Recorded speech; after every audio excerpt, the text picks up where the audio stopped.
ವೀಕ್ಷಕರೇ, ದಿನಾಂಕ 17/9/2024ರಂದು ಚಿತ್ರದುರ್ಗ ಜಿಲ್ಲೆ ಮೊಳಕಲ್ಮೂರು ತಾಲೂಕು ಸಿದ್ದಯ್ಯನಕೋಟೆ ಗ್ರಾಮದ ಚಿತ್ತರಗಿ ಶ್ರೀ ವಿಜಯ ಮಹಾಂತೇಶ್ವರ ಶಾಖಾ ಮಠದಲ್ಲಿ ಹುಚ್ಚುನಾಯಿ ಕಡಿತದಿಂದಾಗುವ ಪ್ರಾಣಹಾನಿ ಮತ್ತು ಅದರಿಂದ ಉಂಟಾಗುವ ರೆಬೀಸ್ ಸೋಂಕನ್ನು ತಡೆಗಟ್ಟುವ ಮತ್ತು ಅದರಿಂದ ರಕ್ಷಿಸಿಕೊಳ್ಳಬಹುದಾದ ಮುಂಜಾಗ್ರತಾ ಕಾರ್ಯಕ್ರಮ ಹಮ್ಮಿಕೊಳ್ಳಲಾಗಿತ್ತು.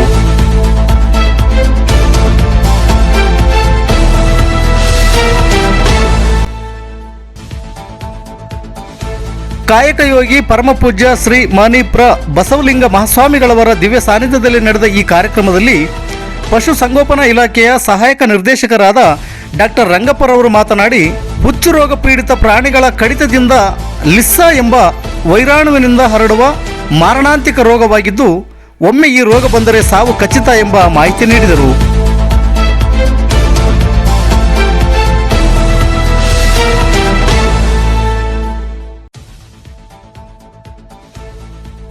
ಕಾರ್ಯಕ್ರಮದಲ್ಲಿ ಭಜನೆ ತತ್ವಪದ ಕಲಾವಿದರಾದ ಶ್ರೀ ಆರ್.ಬಿ. ಗುರುಶಂಕರಪ್ಪರವರು ಪ್ರಾರ್ಥನೆ ಗೀತೆ ಹಾಡಿ ಮಠದ ಶಾಲೆಯಲ್ಲಿ ಉತ್ತಮ ಬೋಧಕರಾಗಿ ಸೇವೆ ಸಲ್ಲಿಸುತ್ತಿರುವ ಶಿಕ್ಷಕ ಶಿಕ್ಷಕಿಯರನ್ನು ಪ್ರಶಂಸಿಸಿದರು.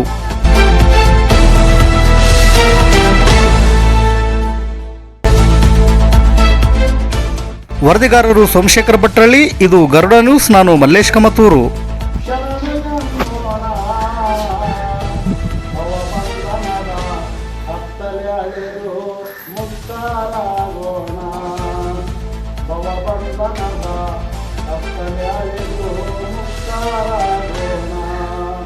ಬಸವ ಗುರವಿನ ನಾಮವನೆಯಲು ಕಷ್ಟಗಲ್ಲ ದೂರ, ಮಹಾನುಭಾವರ ವಚನದಿ ನರದರೆ ಜೀವನ ಉದ್ಧಾರ, ನಮ್ಮ ಬಾಳೆ ಬಂಗಾರ, ನಮ್ಮ ಬಾಳೆ ಬಂಗಾರ. ಈ ಒಂದು ನಾಯಿಗಳು ಎಲ್ಲರಿಗೂ ಮುಖ್ಯವಾದ ನಾಯಿ ಕಂಡು ಯಾಕೆ ಬೇಜಾರಾಗತ್ತಾನ?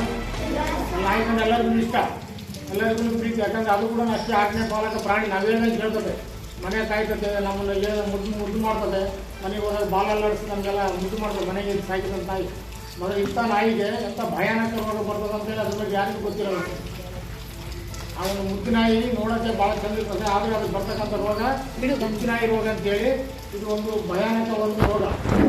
ರೋಗಕ್ಕೆ ಇದು ವೈರಸ್ನಿಂದ ಬರ್ತಕ್ಕಂಥ ರೋಗ ಆದ್ದರಿಂದ ಇದಕ್ಕೆ ಯಾವುದೇ ತರಹದ ಚಿಕಿತ್ಸೆ ಆಗಲಿ ಮತ್ತೊಂದಾಗಲಿ ಇದು ಇರೋದಿಲ್ಲ. ಇದು ಒಂದು ವೇಳೆ ಹುಚ್ಚುನಾಯಿ ಕಡಿತಂದ್ರೆ ಸಾವು ಖಚಿತ ಬುದ್ಧಿ. ಏನೋ ಹುಚ್ಚುನಾಯಿ ಕಡಿತಂದ್ರೆ ಸಾಯಿಗೆ ಕಾಯಣ. ಹಾಗಾಗಿ ಇಂಥ ಒಂದು ಭಯಾನಕ ರೋಗವನ್ನು ತಡೆಗಟ್ಟಲಿಕ್ಕೆ ಹಲವಾರು ಕ್ರಮಗಳನ್ನು ವಹಿಸಿಕೊಂಡು ಈ ಒಂದು ನಾಯಿಗೆ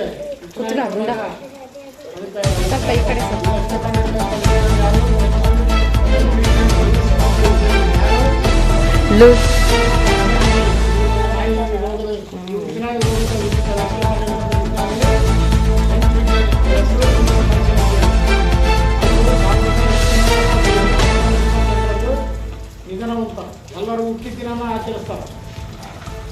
ಇದು ವಿಶೇಷ ಅಂದರೆ ಅವರ ಸತ್ತ ದಿನವನ್ನು, ಅವರ ಪುಣ್ಯತಿಥಿ ದಿನವನ್ನು ವಿಶ್ವ ಆರೋಗ್ಯ ಸಂಸ್ಥೆಯವರು ವಿಶ್ವ ರೋಗಿ ದಿನವನ್ನಾಗಿ ಇಡೀ ಪ್ರಪಂಚದಾದ್ಯಂತ ಆಚರಣೆ ಮಾಡಲಿಕ್ಕೆ ತೀರ್ಮಾನ ಕೈಗೊಂಡು ಅದರಂತೆ ಪ್ರತಿ ವರ್ಷ ಸೆಪ್ಟೆಂಬರ್ 28ರಂದು ಹುಚ್ಚುನಾಯಿ ರೋಗ ಈ ಒಂದು ಹುಚ್ಚುನಾಯಿ ರೋಗದ ದಿನವನ್ನಾಗಿ ಆಚರಿಸ್ತಾರೆ. ಯಾರ ನೆನಪಿಗೋಸ್ಕರ? ಪುಣ್ಯತಿಥಿ ನೆನಪಿಗೋಸ್ಕರ. ಹುಟ್ಟಿದ ನೆನಪಿಗಾಗಿ ಅವ್ರು ಲಸಿಕೆ ಕಂಡಿಡ್ತಿದ್ರು. ಅದನ್ನ ಒಟ್ಟು 5 ಇಂಜೆಕ್ಷನ್ ನಾಯಿ ಕಳೆದಾಗ 5 ಇಂಜೆಕ್ಷನ್ ಕೆಳಗಿಟ್ಕೊಂಡ್ರೆ ಅದನ್ನ ಯಾವ್ಯಾವ ದಿನ ಹಾಕ್ಸ್ಬೇಕಂದ್ರೆ, ಒಂದು 0 ಡೇ ಅಂದರೆ ಕಡಿಮೆ ದಿನ ಹಾಕಿದ್ರೆ ಅದನ್ನು 0 ಡೇ ಅಂತಾರೆ. ಅದಾದ ನಂತರ 3 ದಿನ ಬಿಟ್ಟು ಹಾಕ್ಸ್ಬೇಕು. 3 ದಿನ ಬಿಟ್ಟು 2ನೇ ಇಂಜೆಕ್ಷನ್ ಹಾಕ್ಬೇಕು. 7ನೇ ದಿನದಲ್ಲಿ 3ನೇ ಇಂಜೆಕ್ಷನ್ ಹಾಕ್ಸ್ಬೇಕು. 14ನೇ ದಿನದಲ್ಲಿ 4ನೇ ಇಂಜೆಕ್ಷನ್ ಹಾಕ್ಸ್ಬೇಕು.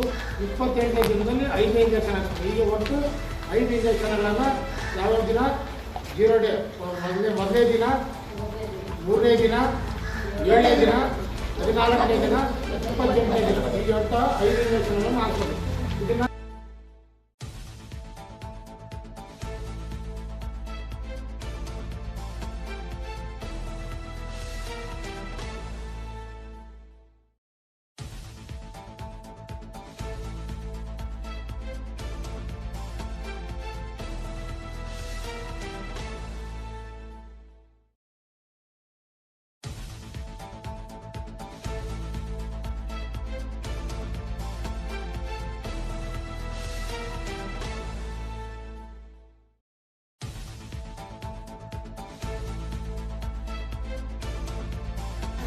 ಪರಮ ಪೂಜ್ಯರು, ಮಾತನಾಡಿದ ದೇವರು, ನಡೆದಾಡುವ ದೇವರು, ಶ್ರೀ ಶ್ರೀ ಶ್ರೀ ಬಸವಲಿಂಗ ಸ್ವಾಮಿಗಳವರು ಚಿಕ್ಕರಿಗೆ ವಿಜಯಮಾಂತೇಶ್ವರ ಶಾಸನದ ಸಿದ್ಧೇಂದ್ರ ಇವರಿಗೆ ಇವರ ಪಾದಾರವಿಂದಕ್ಕೆ ಶರಣಾರ್ಥಿಗಳನ್ನು ಸಲ್ಲಿಸಿ, ಅದೇ ರೀತಿಯಾಗಿ ಇಲ್ಲಿ ನೆರೆದಿರ್ತಕ್ಕಂಥ